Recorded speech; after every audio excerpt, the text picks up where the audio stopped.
오늘 읽은 여호수아 23장 말씀을 통하여서 스스로 조심하여 여호와를 사랑하라 라는 제목으로 함께 은혜를 나누도록 하겠습니다. 지난주에 설교를 통하여서 말씀드렸는데요, 여호수아서에 기둥 같은 두 가지 메시지가 있습니다. 하나는 지난주 설교 본문이었죠. 제목이었죠. 우리를 위하여 싸우시는 하나님. 왜냐하면 여호수아는 싸워서 가나안 땅을 차지하는 말씀이기 때문에 우리를 위하여 싸우시는 하나님.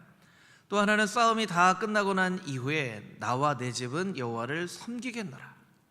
그래서 여러분들이 여호수아서 하면 두 가지, 이 핵심적인 말씀을 꼭 기억하셔야 돼요. 꼭 기억하셔야 돼요. 그래야 여호수아서를 잘 이해할 수 있습니다. 나와 내 집은 여호와를 섬기겠노라는 말씀은 여호수아 24장에 나와 있는 말씀입니다. 23장, 24장이 유언과 같은 여호수아의 고별 설교죠. 그런데 24장에 나와 내 집은 여호와를 섬기겠다라는 말씀이 선언과 같은 말씀이라면 오늘 읽은 본문의 11절 말씀, 오늘 설교의 제목이기도 하죠. 스스로 조심하여 여호와를 사랑하라 라는 것은 여호수아의 다짐이자 당부예요. 그러니까 선언도 있고 나와 내 집은 여호와를 섬기겠다라는 선언도 있습니다. 그런데 어떻게 섬기는 것인가? 스스로 조심하여서 여호와를 사랑함으로 여호와를 섬기겠다, 이런 이제 다짐이자 당부예요. 그러니까 오늘은 11절 말씀을 중심으로 어떻게 하는 것이 여호와를 섬기는 삶인가를 우리가 같이 한번 고민해 보도록 하겠습니다. 오늘 본문 말씀 14절에 보면 이런 구절이 있죠. 14절을 자막으로 좀 보여주시면, 보라, 나는 오늘 온 세상에 가는 길로 가려니와. 온 세상에 가려는 길로 간다는 말은 무슨 뜻일까요? 이제 세상 떠날 때가 됐다는 거예요. 온 세상에 가려는 길로 간다라는 것이죠. 23장 1절에는 어떻게 표현되어 있냐면 이렇게 표현이 되어 있습니다. 오랜 후에 여호수아가 나이가 많아 늙은지라, 이런 말씀이에요. 여러분, 모세가 떠날 때 이스라엘 백성들은 굉장히 두려워했습니다. 왜냐하면 모세는 이스라엘 백성들을 애굽으로부터 인도하여 낸 지도자였기 때문이죠. 모세가 떠나도 우리 괜찮아? 왜냐하면 모세의 역할이 그만큼 컸기 때문이죠. 그래서 여호수아 1장에 보면 두려워하지 마라, 두려워하지 마라, 두려워하지 마라, 하나님께서 계속 말씀해 주셨어요. 이스라엘이 엄청 두려웠거든요. 그런데 그때에는 여호수아가 있었어요. 여호수아가 처음에는 두려운 마음이 있었지만 모세와 같이 점점 그 지도자의 역할을 잘 감당을 합니다. 근데 이제 여호수아가 하나님 품으로 갈 때가 가까웠어요. 근데 여러분, 성경을 읽으면서 이런 생각을 해보신 적 없으세요? 하나님이 왜 여호수아의 후계자는 세우시지 않으셨을까? 여러분, 그렇잖아요. 모세의 후계자는 여호수아를 세웠는데 왜 여호수아 후계자는 안 세우셨지? 그 중에 믿음이 훌륭한 사람 한 사람 세워서 진작부터 여호수아와 함께 지도자 역할을 감당할 수 있도록 이렇게 훈련시키고, 자, 여호수아가 떠나도 이제 이 사람 지도자로 세웠으니까 이 사람 통해서 이스라엘을 내가 다스릴 거야, 왜 이렇게 말씀하지 않으셨을까? 더군다나 이스라엘 백성들은 왜 지도자를 달라고 요구하지 않았을까? 나중 되어서는 사사시대가 끝나고 나서는 왕 달라고 요구하잖아요. 그런데 왜 하나님 여호수아 떠나면 우리 이제 어떻게 합니까? 누구 한 명 세워주셔야죠, 이렇게 요구를 안 해요. 왜 요구를 안 했을까? 이제 땅 받았으니까 조금 안심이 돼서 그랬을까요? 그런 의미도 있을 것 같아요. 이제 땅을 분배를 다 받았거든요. 그래서 안심을 해서 지도자를 구하지 않았을까?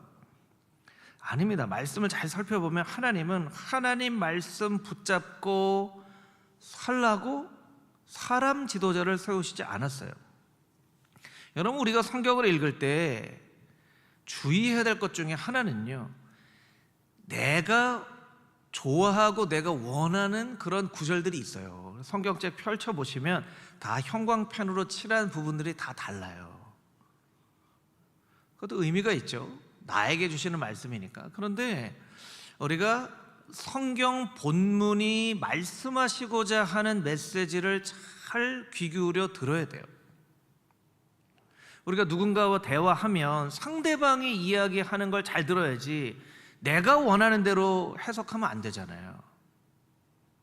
그러니까 성경 본문이 이야기하고자 하는 것들을 잘 듣기 위해서는 한 가지 방법이 본문에서 강조하는 것들을 들으면 그 성경 본문의 중심 메시지가 될 가능성이 많습니다. 오늘 본문의 여호수아 23장 말씀에 보면 두 구절을 강조하고 있는데, 하나는 너희의 하나님 여호와라는 표현이에요. 3절에 2번, 5절에 2번, 8절, 10절, 11절에 한 번씩 7번이나 반복이 되어집니다. 너희의 하나님 여호와. 우리 같이 한번 따라해 볼까요? 너희의 하나님 여호와. 여기에 너희의 하나님 여호와 세 단어인데 어디에 액센트가 있을까요? 어디에 강조점이 있을까요? 너희에 있습니다. 왜 너희에게 있죠? 부모의 하나님 여호와가 아니라, 너희의 부모가 믿던 하나님이 아니라 이제 너의 하나님 여호와야, 이제 이런 의미죠. 또 하나 강조되어지는 것은 말씀하신이라는 표현이에요. 5절에도 보니까 말씀하신 대로, 6절 말씀에 보면 기록된 것을 다 지켜 행하라, 10절에도 보면 말씀하신 것 같이, 14절에도 보면 말씀하신 모든 선한 말씀이 하나도 틀리지 아니하고 너희에게 다 응했다, 15절에도 보니까 너희에게 말씀하신 모든 선한 말씀이 너희에게 임하신 것 같이, 이렇게 반복이 되어 있어요. 그러니까 이 두 구절, 계속 반복되어지는 구절을 통해서 알 수 있는 것은 무엇이냐면 너희의 하나님 여호와는 말씀하시는 하나님이시다라는 것이죠. 같이 따라해 보겠습니다. 너희의 하나님 여호와는 말씀하시는 하나님이시다. 할렐루야. 이게 핵심 구절이에요. 너희 하나님은 말씀하시는 하나님이시다. 하나님, 여호수아 뒤를 이을 지도자를 왜 안 세우세요? 괜찮아, 이제는 여호수아 없어도 돼. 말씀 따라서 살면 된다. 부모를 이끌었던 하나님은 너희의 하나님인데, 그 너희의 하나님은 말씀하시는 하나님이시기 때문에 그 하나님의 말씀 따라서 살아야 된다. 그래서 어떻게 보면 일부러 지도자를 세우시지 않은 것일 수도 있어요. 여러분, 아까 영상 볼 때 사실은 음향이 같이 나와야 되는데 음향이 없으니까 오히려 더 조용히 보잖아요. 그런 의미하고도 좀 비슷합니다. 일부러 세우시지 않았어요. 말씀 중심으로 살게 하기 위해서. 그런데 이스라엘 백성들은 말씀 중심으로 살지 않았습니다. 분배받은 땅 믿고 살았습니다. 그게 사사기의 역사예요. 사사기의 역사예요.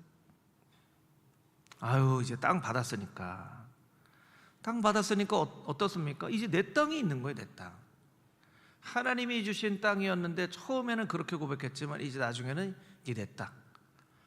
내 땅에서 농사 짓고 내 땅에서 곡식을 보니까, 사람이요, 먹고 사는 문제가 해결되면요, 사실은 신앙을 잃어버릴 경우들이 훨씬 더 많습니다. 오히려 먹고 사는 문제가 해결되기 전에는 하나님 앞에 더욱더 간절하게 믿음을 지키고 예배하는데, 먹고 사는 문제가 해결되면 이제 땅 의지하면서 살아요. 우리 어르신들, 여기 이제 70세 이상 우리 어르신들, 혹은 더 위에 부모 세대는 한국이 참 어려운 때 신앙생활을 하셨죠. 어려운 때 신앙생활 하셔서 사실은 말씀 붙잡고 기도로 어려워도 이겨내고 참아내고, 그렇게 우리에게 믿음의 유업을 물려줬어요. 그러니까 우리가 땅을 받은 셈이에요.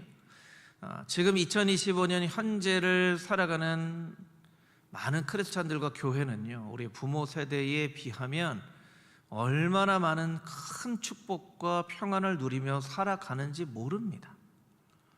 그런데 부흥을 꿈꾸지 않아요. 열정을 잃어버렸죠.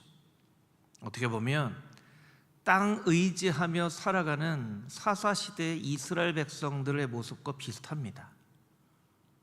여러분, 교계를 보세요. 사사시대 같지 않나요? 왕이 없으므로 각기 자기 소견에 옳은 대로 행하였던 사사시대. 여러분, 사사시대는요, 자기 소견에 옳은 대로 행하였다라고 우리가 기억을 하고 있지만 그 내면의 의미는 뭐냐면요, 그냥 땅 믿고 사는 거예요. 땅 의지하며 사는 거예요. 먹고 사는 문제가 해결됐다는 거죠. 이스라엘 백성들은 하나님이 먹여주시지 않으면 방법이 없어요. 그러니까 맨날 만나가 내리기를 바라보며 살았죠. 메추라기 내려주기를 바라보며 살았죠. 목마르다고 하면 물 주시고, 마치 어린아이가 그럼 하나님 물 주시고, 배고파 그러면 밥 주시고, 나는 치킨 먹고 싶어, 치킨 시켜줘, 그럼 치킨 시켜주시고, 하나님이 메추라기 내려주시는 게 그거 아닌가요? 치킨 시켜줘, 그럼 치킨 시켜주시는 거. 그렇게 살았어요. 근데 이스라엘 백성들 이제 땅 얻었다고 땅 의지하면서 사는 거예요. 여러분, 이 본문의 말씀이 여러분의 삶 가운데 주는 메시지가 있습니다. 어떤 메시지입니까? 여러분은 땅을 얻고 말씀을 잃어버리지는 않았습니까? 하는 것이죠. 여러분의 평안은 땅에서 나오는 것입니까? 말씀에서 나오는 것입니까? 여러분의 평안은 여러분의 집과 통장과 직업과 경험에서 나오는 것입니까? 아니면 하나님의 말씀에서 나오는 것입니까? 그래서 우리가 꼭 한번 점검을 해봐야 돼요. 그렇지 않으면 사사시대가 되어지는 겁니다. 사사시대가 되어지는 겁니다. 잠깐 평안했다가 또 어렵고, 잠깐 평안했다 또 어렵고. 하나님이 우리에게 주시고자 하는 평안은 그런 평안이 아닙니다. 세상에 아무리 큰 풍랑과 환난을 경험해도 풍랑 밑에서 주무시고 계셨던 그 예수님의 평안함, 그 평안함을 우리에게 주시길 원하시는 거지, 나의 평안을 너희에게 주기 원한다, 예수님 그렇게 말씀하셨잖아요. 여러분, 꼭 한번 질문을 해봐야 됩니다. 나의 평안은 어디로부터 나오는 것인가? 신약에도 특별히 예수님께서 말씀에 대해서 강조를 하셨는데, 요한복음 14장에 말씀에 대해서 특별히 거듭거듭 강조하는 구절들이 있어요. 그래서 여러분, 오늘 설교 끝나고 예배 끝나고 집에 가시면 요한복음 14장 말씀을 이렇게 천천히 한번 읽어보시면 좋을 것 같아요. 요한복음 14장 15절에 이런 구절이 있습니다. 우리 한 목소리를 같이 한번 읽어보겠습니다. 너희가 나를 사랑하면 내 계명을 지키리라. 아멘. 여러분, 예수님 사랑하시나요? 여러분, 예수님 사랑하세요? 좀 대답해 보세요. 여러분, 예수님 사랑하세요? 네. 그러면 계명을 지키라는 거예요. 성경 열심히 읽으라는 거예요, 여러분. 네. 성경 열심히 읽고, 성경 열심히 암송하고, 열심히 묵상하고. 네. 성경 통독 안 하시는 분들 성경 통독 열심히 하세요. 네. 예수님이 너 나 사랑하냐? 그럼 성경 통독해라. 성경 통독 이렇게 하시진 않지만, 너 나 사랑하냐? 그럼 성경 암송해라. 그게 나를 사랑하는 길이다, 이렇게 말씀해 주는 거예요. 근데 우리는 따로따로 놀잖아요. 예수님 사랑 따로, 성경 읽는 것 따로. 여러분, 제가 여러 번 말씀드리잖아요. 제가 목회하는 동안에는 계속 암송합니다, 여러분. 그러니까 고집 부리지 마시고, 열심히 암송하세요. 여러분들을 위해서 유익한 일이에요. 열심히 읽으시고. 왜냐하면 하나님이 나를 사랑하면 나의 계명을 지키라고 말씀하시잖아요. 조금 더 강조해서 그 뒤에는 이렇게 말씀하세요. 요한복음 14장 21절 말씀인데요, 내 계명을 지키는 자라야 나를 사랑하는 자다. 내 계명 지키는 사람만 나를 사랑하는 거야. 또 조금 뒤에 가면 14장 24절에 나를 사랑하지 않는 자는 내 말을 지키지 않는 자야, 이렇게 말씀하세요. 여러분, 예수님 사랑한다고 고백하셨잖아요. 그런데 예수님이 여러분에게 아니야 너 사랑한다고 얘기하지만 내가 보니까 너 사랑 안 하는 것 같아. 아니에요 예수님 사랑해요. 아니야, 너 나 안 사랑하지. 너 내 말 지키지 않잖아, 읽지 않잖아, 묵상하지 않잖아, 잘 귀담아 듣지 않잖아. 그러면서 무슨 사랑한다고 말하니? 이렇게 말씀을 하시는 거예요. 그래서 여호수아는 1장부터 24장까지 사실은 우리를 위하여 싸우시는 하나님에 대한 내용이 나오지만 곳곳에 여호와의 말씀을 잘 듣고 지켜라. 1장에는 뭐냐면 이 말씀을 주야로 묵상하여 그것을 내게서 떠나지 말게 하고, 말씀에 대한 구절들이 여호수아에 너무너무나 많이 나와요. 그 결론이 어디에 나옵니까? 사사시대에 엘리 제사장의 두 아들 홈니와 비느하스가 블레셋과 싸우는데 졌어요. 근데 어떻게 생각합니까? 언약궤 메고 나가면 이기겠지 하고 언약궤 메고 나갑니다. 그러니까 하나님 말씀을 가볍게 여기는 거예요. 언제든지 우리의 목적을 위해서는 수단처럼 가져나갈 수 있는 것. 여러분, 하나님의 영광이라고 하는 히브리어 단어는 카보드라는 말인데 무겁다라는 뜻이에요. 하나님을 무겁게 여기고 하나님 말씀을 무겁게 여겨야 되는데, 하나님 말씀 무겁게 여기지 않은 이스라엘 백성들의 이 결론이 사사기에 나타나는 거예요. 하나님 말씀 그냥 가볍게 가지고 가는 거예요. 여러분, 하나님 말씀을 무겁게 여겨야 됩니다. 절대로 가볍게 여기면 안 돼요. 여러분, 중요한 사람들 만나서 이야기하면 그 사람이 하는 한마디 한마디를 가볍게 여기지 않잖아요. 하나님이 우리에게 하시는 말씀을 우리가 가볍게 여길 수 있나요? 무겁게 여겨야죠. 그런데 이스라엘 백성들이 하나님 말씀을 의지하여 살지 않고 땅 분배받았다고 그 땅을 의지하여 사니까 하나님 말씀은 점점 뒷전이 되는 거예요. 이제 먹고 사는 문제가 해결되니까 하나님 말씀은 그냥 기분 내킬 때 읽을 수도 있고, 여러분, 이 세상에 재밌는 게 얼마나 많습니까? 하나님 말씀 읽기가 쉽지가 않죠. 더 중요한 것은 여러분 뭔지 아세요? 우리가 그러면 우리 자녀들은 훨씬 더 하나님의 말씀을 묵상하고 읽을 가능성이 적습니다. 우리가 강조하고 여러분, 자녀들이 보통 부모님 말씀 잘 들어요, 잘 안 들어요? 잘 듣나요? 잘 안 듣나요? 잘 안 듣죠. 그럴 땐 큰 목소리 얘기해도 돼요.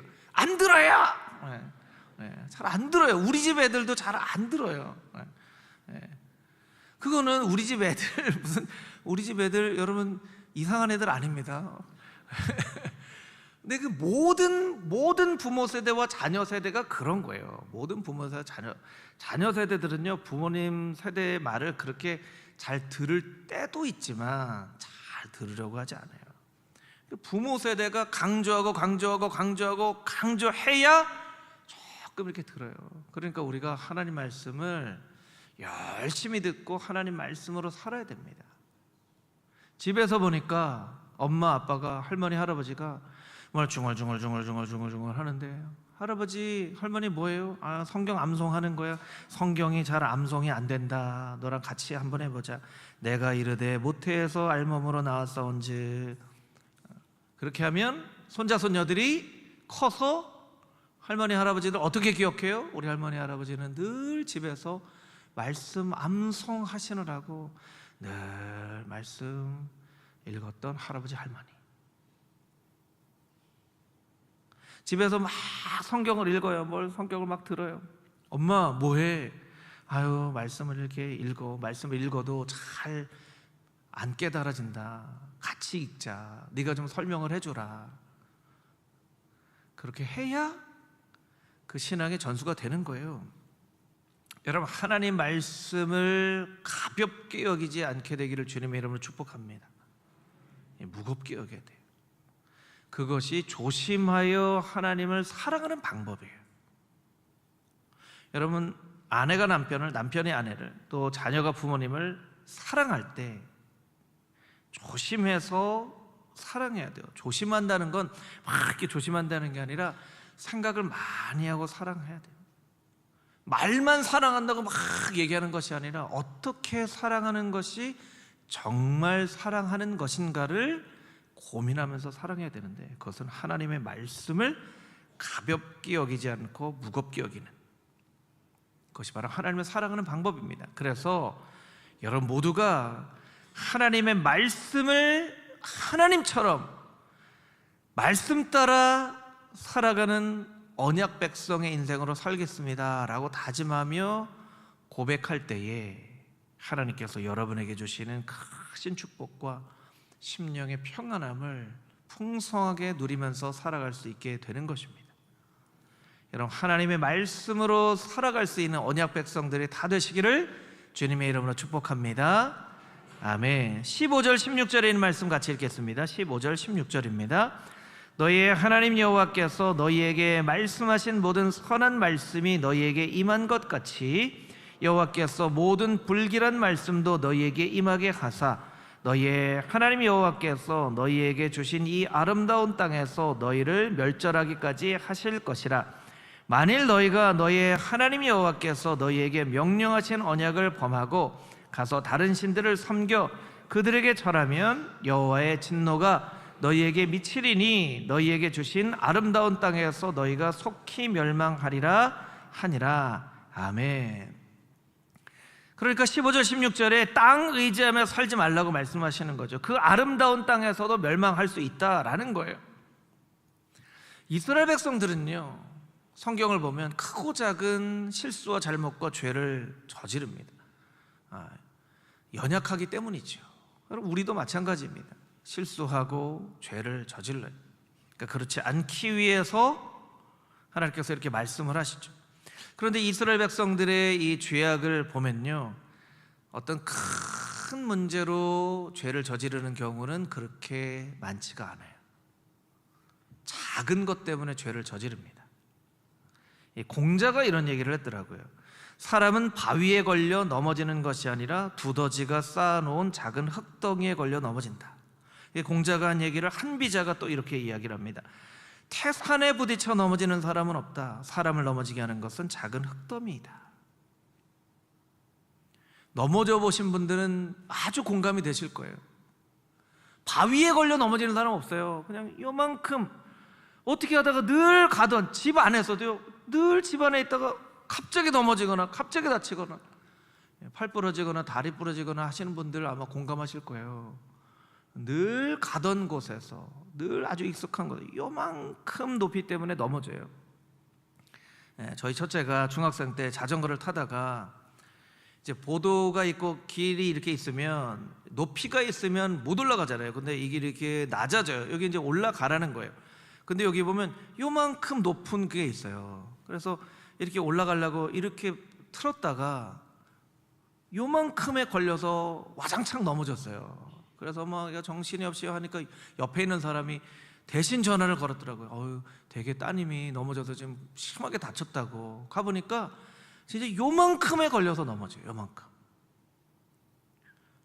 여러분들 공감이 되실 거예요. 집에서, 욕실에서 요만큼에 걸려서 넘어지고 그냥 평상시에 늘 하던 것인데 그렇게 넘어지는 거예요. 신앙도 마찬가지예요. 여러분, 요만큼에 걸려서 넘어져. 요만큼을 조심을 해야 돼요. 요만큼을. 큰 바위에 걸려서 넘어지지 않아요. 그런데 오늘 읽은 본문 말씀 23장 6절 말씀에 보니까 이런 말씀이 있습니다. 그러므로 너희는 크게 힘써 모세의 율법책에 기록된 것을 다 지켜 행하라. 그것을 떠나 우로나 좌로나 치우치지 말라. 이것은 말씀을 떠나 우로나 좌로나 치우치지 말라는 것이 아니라 말씀이 우리의 삶 가운데 중심이 되는데, 중심을 잃어버리면 왼쪽 오른쪽 좌우로 치우치는 거예요. 왜 넘어집니까? 이렇게 왼쪽 오른쪽 이렇게 중심을 못 잡고 하다가 넘어지는 거예요. 비틀비틀하는 거죠. 그러니까 어르신들, 우리 예배드리는 어르신들도 몸에 힘이 없으니까 꼭 붙잡고 이렇게 가잖아요. 예전에는 딱 중심이 있어서 그냥 막 가도 되는데, 이제는 중심이 이제 힘들어지니까 이렇게 막 흔들려져 버리는 거예요. 이러다가 넘어지는 거라는 거죠.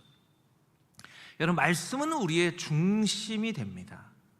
그래서 말씀을 붙잡고 살면 흔들흔들 비틀비틀 거리지 않는데, 말씀이 없으면 중심을 잃어버리게 되고 왼쪽으로 오른쪽으로 비틀거리다가 요만큼의 턱을 넘지 못해서 넘어지는 경우들이 있다라는 거예요.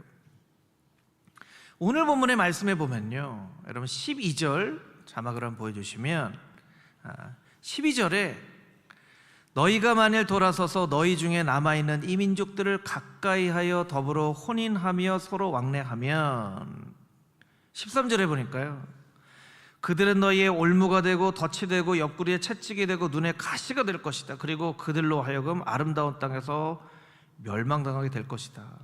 여러분, 눈에 가시 얼마나 아픕니까? 옆구리에 채찍 얼마나 아파요.